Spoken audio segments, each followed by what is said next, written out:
want to tell you a story, true story. And this is a story about a man named Tom. And Tom was the neighbor that lived on the other side of the fence, the house that I grew up in. Tom and Anna were family friends for many years. Tom was also a customer on my paper route for the 5 years that I delivered papers on that street. And because he was a family friend and because I delivered papers, Tom would often invite me into his house. And here was the beautiful thing about Tom. Tom fixed clocks. Tom repaired clocks. And if you ever had the privilege of going into his house, he had hundreds and hundreds and hundreds of clocks in his house. He had cuckoo clocks and grandfather clocks and mantle clocks and wristwatches. He had all kinds of clocks in that house, hundreds of them.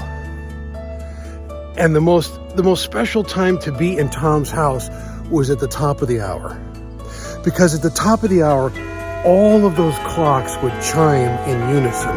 The whole house would be filled with the sound of clocks chiming. And it was a very interesting environment to be in because it was almost as if the clocks chiming celebrated the hour that had passed and lived in anticipation of the hour that was to come.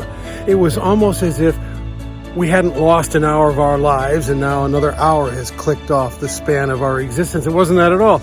It was a celebration of the hour past and an anticipation of the hour to come.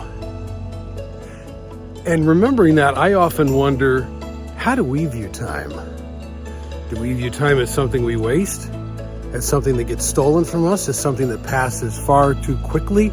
As something that maybe we wish we had more of, but we don't? How do we view time? And I think if we do what Tom did, if we learn to celebrate the hour that has passed and live in anticipation of the one to come, we will use time much more wisely, much more productively, in a way that is really going to enrich our lives. And so I would encourage you, as I encourage myself, to view time as Tom did.